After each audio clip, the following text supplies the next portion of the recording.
Welcome to Divorce, Dating, and Empowered Living. Join each week on a journey toward overcoming life's many challenges to achieve peace, empowerment, and positive transformation. It's time to relax, unwind, and transform your life. Hello, everybody. This is Amy Sherman. I'm with WGSN-DB Going Solo Network, and I am one of the hosts of Divorce, Dating, and Empowered Living show. I'm a licensed mental health counselor and a dating and relationship coach, and today's program is going to be a little different than what I usually do. I am going today to talk about some guidelines for parenting your teens. I know there are many people who listen to the show who are divorced and probably have children, and I wanted to give some valuable information that may help you in addressing some of the issues and concerns you have in terms of dealing with your child and what they are going through. So we're going to talk today about some of the ways that we can communicate effectively with our teens. And, of course, all of this information is valuable for any age. Just apply it appropriately, but especially for teenagers who could be a little more problematic, especially when their parents have gone through a divorce or are divorcing or aren't getting along, and they are having difficulty with their own self-esteem, their own issues, peer pressure, and whatever else is going on in their lives. So we're going to go over some guidelines in communicating, in ways to parent your teens, and how you can be a good role model for your child so that they grow up to feel that they are empowered and know how to handle different kinds of situations. So let's get started. You know, sometimes you're going to get angry, and if you are going through a divorce, you know there's a lot of pain that's associated with that.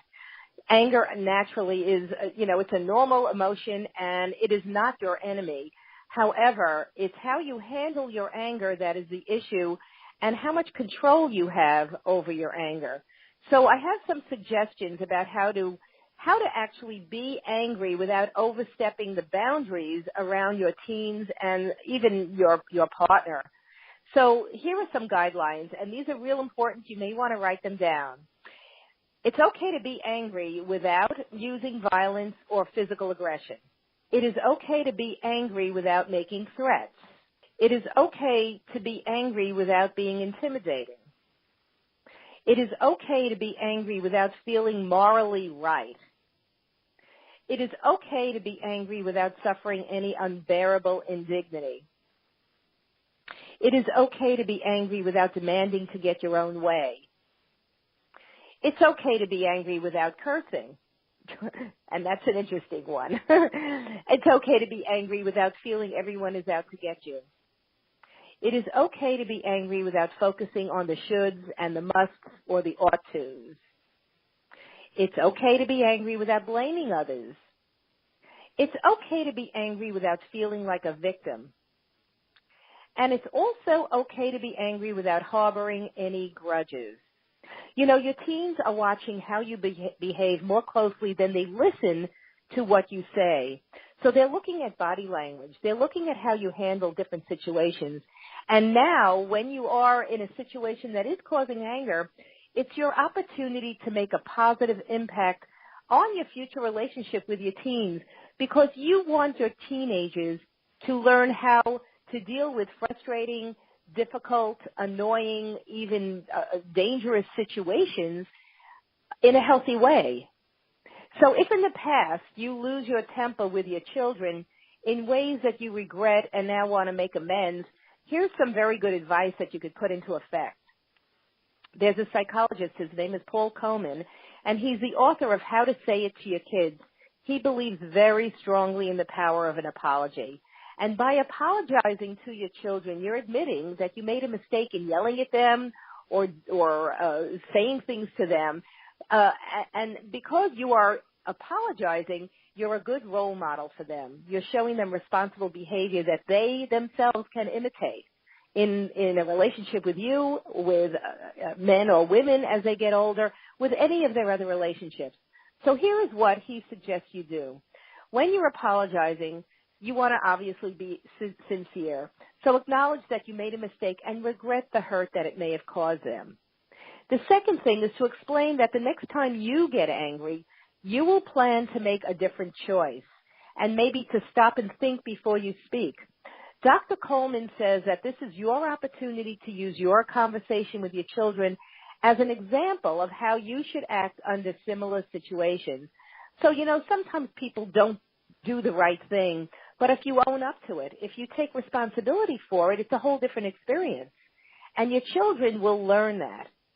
So the third thing he says is communicate that it's also not okay to destroy any property, hurt pets, or hurt themselves or any others. So in other words, you don't want anger to be associated with violence. And that's something, if you are guilty of that, then you really need to work on that, get help with that, because your children will be modeling that same kind of behavior. Explain that it is okay to walk away from a difficult situation, to ask for help from an adult, to maybe soothe themselves by listening to music or write down their feelings, anything to kind of express themselves so that they're not feeling that anger or even rage where they have to throw something and be violent.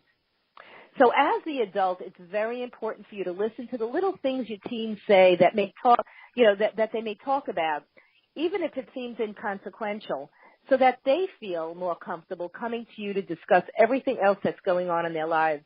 You want your teen to be able to talk to you. I mean, you are their first role model. You are their first resource. You don't want them going to their friends to find out how to deal with a situation. You would prefer them coming to you. And, of course, you want to be not judgmental, and you don't want to be critical of them so that they feel that I don't want to go to mom or dad because they're going to yell at me or tell me I'm wrong or stupid or whatever. So be comfortable when your child comes to talk to you that you say words like, tell me more. You're doing a great job, and I'm really glad you thought it through. Or way to go, keep up the good work. Whatever, words like that. I love you. Give the child their self-confidence and a sense of belonging and acceptance from you. And here are some other phrases that you can actually use. You could say to them, I like the way you blank. Or I noticed that you blank, and that was so perfect in the way you handled things. Or you are great at blank. I appreciate that you blank. It's okay that you didn't blank. You'll do better next time. Or you could say, that was a good try. I'm so proud of you. Or if something doesn't go their way, you may say, hey, it doesn't matter that much. I love you anyway. Your teen may have more difficulty sharing their feelings, than you notice, and you may need to give them time to mellow out before talking.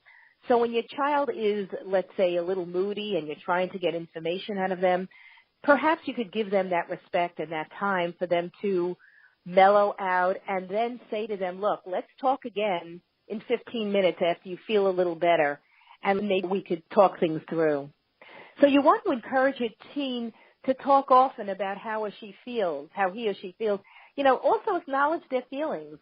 And don't make things worse by, shaming them, by blaming them, by yelling at you, or even screaming at them, because that's definitely not going to get your child to even talk to you.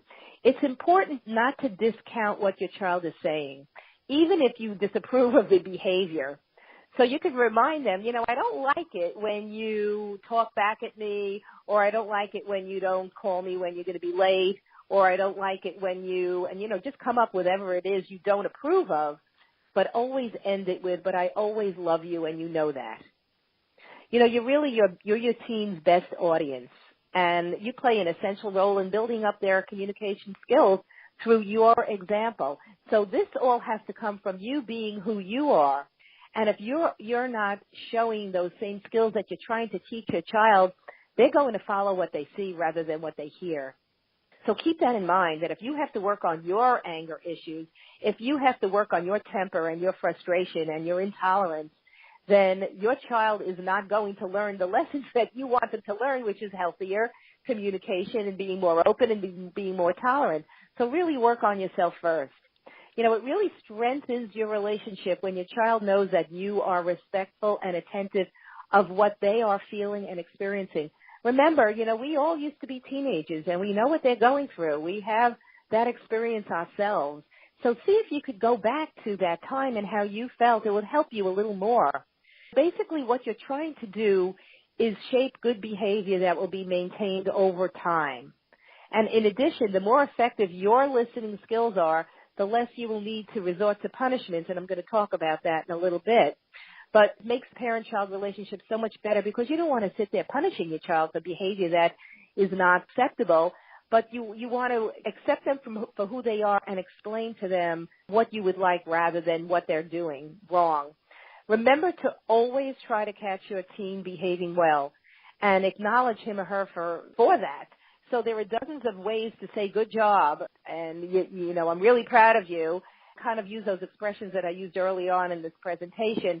If you say you're stupid one time or that you can't do anything right, I guarantee you your child is going to remember that as their focal point as opposed to, hey, you're doing a great job and I love you for who you are. So the more you reward your teen for appropriate behavior, the more likely they are going to repeat that behavior and the less punishment you will have to do.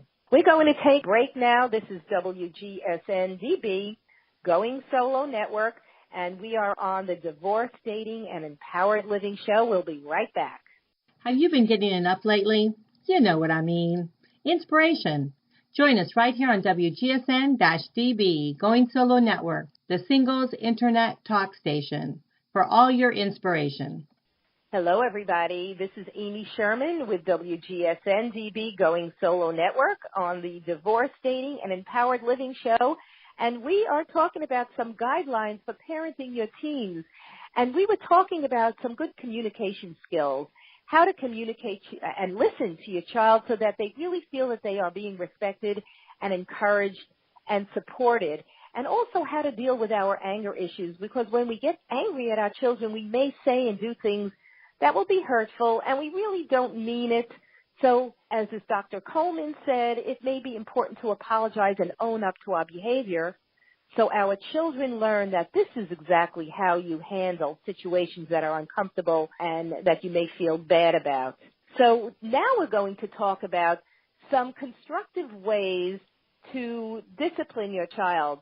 You know, constructive criticism shouldn't be confused with unhealthy criticism.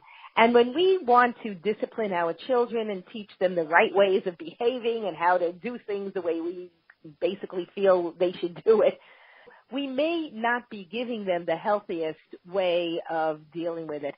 We certainly want to be helpful and not hurtful. And when we talk to our child, our teenagers especially, we want them to understand the lesson and grow from it. So adolescents, you know, all teenagers are very sensitive, and yelling and using demeaning remarks really hinders their learning. So it's important to give constructive comments rather than destructive comments. And, of course, when we're angry at our child, sometimes we'll say things that are not going to be supportive or helping in their learning process. So the first thing you may want to think about is try not to focus on what's wrong without focusing on what's right.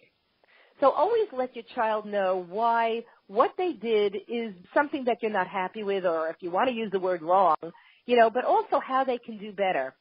Simply giving them a consequence for their behavior. In other words, you are punished, you can't go out for 2 weeks because, is not as effective unless they get a foundation of understanding to make a better decision the next time. So here are some examples. I have 3 examples of how you could give them a consequence. So let's say you say to them, the reason you are being grounded is because you ignored the house rules and didn't call that you'd be late. You know how Dad and I worry that that you're okay. So here we have the child knows they're being grounded because they did not call and let you know that they're going to be late. That is an understanding that's a good foundation. So in their head they say, uh-oh, if I don't call Mom and Dad, I will be grounded. They have the lesson in their mind. Here's another example. We are restricting your time on the computer this week because you are not giving enough focus to your schoolwork. We don't want to deny you from doing what you love, so when the next test improves, you can have your liberties back. So here again, the child may be spending way too much time on the computer and not enough time on their schoolwork, and their grades are suffering. So now the child knows they're going to be limited now on their computer time until their schoolwork improves. That's a lesson, and that's a consequence. It's a very valuable lesson that they learn, and they know they need to do better in order to get their liberties back. Here's another one. When you leave your things around the house and someone steps on them, we are the ones who have to pay for repair. That is why we're using your allowance money for the next 2 weeks towards the extra expense. So again, a child is irresponsible, leaves their stuff around, and then it gets broken. So instead of you repairing it, they understand that if I do that and things get broken, I am responsible and I'm going to lose my allowance because of it. So basically what you're trying to do is shape good behavior that will be maintained over time. In addition, the more effective those constructive, criticisms and consequences are, the less you'll need to resort to punishment, because this is really not punishment. This is consequences. These are natural consequences for behavior that is not appropriate. So it makes the parent-teen relationship so much better when the child really understands. Again, you always want to catch your teen, behaving appropriately and acknowledge them for that. So when the child does call and tell you they're going to be a little late, say, thank you so much. I really appreciate that. You know how important it is for me to know that you are okay. And thank you for following the rules. So it really may take dozens of times of saying thank you and good job and appreciate it and all that to just get them to finally get it and to have that behavior repeated over and over and over again. So all this is good ways, good guidelines, I guess, for parenting your kids, because you really want them to be good people. You want your child to behave in ways that when they're responsible adults, they're going to continue these kind of behaviors because they're being thoughtful, they're being aware, they're understanding how their behavior affects other people. All of this is important stuff. So, your role as a parent is to protect your teen from danger and to teach them right from wrong, obviously. And, when you're setting down guidelines, let's say for your household, which is important for teenagers like structure. They like to know I can do this and I can do that, but I can't do the other thing. And they really do like that, even though they may complain about that. So when you are setting down rules and guidelines in your household, I'm going to give you, again, some steps or some structure and guidance to help you along with this. So the first is that all the rules that you make in your household really should be structured and agreed upon, and this is the important thing, has to be agreed upon by every member of the family, unless, of course, you have small children and their, comments may not be as relevant. But if you're making guidelines for your teenager, be sure that the teen approves of them. You definitely want to talk about it, and then somebody is writing down what you all agree upon. The second thing to do is to listen to your teen with respect, and they will give you the same courtesy. So whatever they say, don't poo-poo it as if that's ridiculous, but kind of discuss it and work through it so that you all kind of agree on what is being laid down as the rules. The third thing, and this is important, consequences for failing to follow the rules must be known in advance. So they always must be fair and consistently administered by both parents, or if you're separated, by you and the other parent, hopefully will be on the same page. What this means is, if there are consequences for behavior, the child needs to know it, just like I gave you beforehand, some consequences for leaving their stuff around and it gets broken. The child will know that if I leave things around, I will have to pay for it. So all consequences for failing to follow the rules should be known in advance. Now, of course, there are going to be some times when things are not clear and they never happened before and this is the first time. Well, then you could make some guidelines, at that time. But for the most part, things that are important as far as following curfew, being responsible for school, doing chores around the house, those are basic things. Everybody should know the consequences for not following through with that. As I said before, teens want structure. So it's the creation of structure and order that will really direct the teen to follow standards of behavior. You also, and this is also very important, when you're setting down rules, you have to remain flexible, because sometimes things are not going to be hard and true. So you listen to your teen without judgment, criticism, or reaction, especially when discussing important things. So if the child breaks the rule and the consequence is whatever, such and such, they lose their computer time, be aware that you may need to be a little more flexible, because there may be circumstances that you didn't consider, and, be flexible with that. It's important, and the child needs to know that that is a possibility. Keep the rules down to a reasonable number. You also do not want to have 52 pages of rules because that's crazy. There can't be a rule for every single thing. The top 10 rules, keep those in mind. Keep them down to a reasonable number. Determine which areas are the most important for discussion and for inclusion to that list, and let your teen discuss which are most important as well. Now, your teen is going to test the rules. They always do. Be sure that he or she experiences immediate consequences for the infraction. And this shows that the rules mean what they say. So that's laying down the foundation for good consequences, and, that they're not just fluff. These rules are not there to put on the refrigerator and no one looks at them. They are to be followed, because otherwise this is what's going to happen. So your teens will test you to see if, is it really going to be that way? And when they realize that it is, and they may follow suit. And always know that as time goes by, the rules may need to be changed or eliminated. So something that is, the child does all the time, you may not have to put it down anymore. Something new may come up. So as, maybe every month or every 2 months, you kind of reevaluate those rules, see if they need to be changed, see if, and as your child gets older, they're going to be more responsible, and you may find that you don't even need rules anymore because they're being responsible adults. Firmness, fairness, and love go together in creating reasonable boundaries for your teens. What does that mean? Be firm and be fair. So you don't want to fall back on, okay, this time I'll let it go, but rather this is a consequence and this is what we discussed, so I'm going to follow through with what we already discussed. But, of course, you also want to be fair and, as I said before, flexible. And, of course, loving. My goodness, you love your child. You want them to be happy-go-lucky, carefree children, so you don't want to be a Gestapo either. Consequences should be something your teens find unpleasant enough so that they won't want to break the rules again.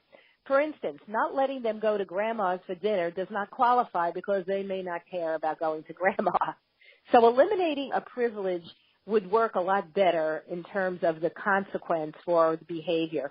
You know what they love, you know what they need, and if their phone is something that is very important to them, or the computer, or watching a Game of Thrones on Sunday night, you may want to eliminate what's very important for them, and then they realize that. It's going to be unpleasant enough so that they won't want to break the rules again. And also be prepared to negotiate for special occasions.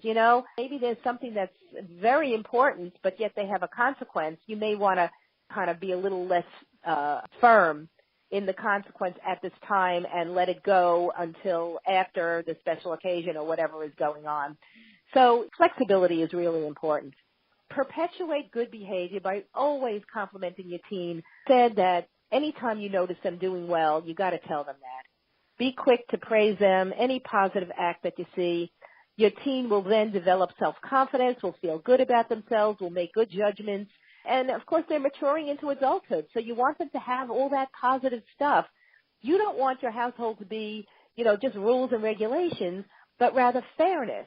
And they will know that because they do like structure. They don't necessarily want to be punished, and you don't call it that. We're calling it a consequence for behavior that's inappropriate. And because it's inappropriate, it's because mom and dad, or mom or dad, are worried and they need to hear from the child, or they need to continue their schoolwork because they have to get into college because that's their, career. It makes sense. And that's what it's all about. So what we're doing here is we're dealing with your children, preventing problems with your children. We're understanding between good and bad behavior, appropriate and inappropriate behavior. Basically, you want to be a role model, a positive role model for your children. You want to be what you're expecting your children to be, and if you're not, as I said before, you have to work on yourself. So, of course, you want to work on your anger. If you're going through a divorce, if you're separating, if there's a lot of issues with your partner, you don't want to show your children that anger that you have towards your spouse or ex-spouse, because that doesn't do them any good. So you want to deal with them on a way that is just dealing with their issues and not have your issues come into the situation. So I hope this helps in terms of guidelines for preventing, problems with your kids. I hope it helps with guidelines for parenting your children. I hope it helps with communicating with your teens. All this is real important as you travel through your journey of working through your divorce, separation, or single dating experiences, because, your experiences through dating and having a teenager will be challenging for you as well. So I do hope this helps. Any questions that you have, you could reach me at amybethsherman@gmail.com. You could get some information, more information on your babyboomersnetwork.com. I have a lot of information about guidelines for teens on the sidebar, and I hope to hear from you. Thank you so much for joining me. This is WGSN-DB Going Solo Network, and this is the Divorce, Dating, and Empowered Living Show. I'll look forward to hearing from you again and talk to you soon. Bye now.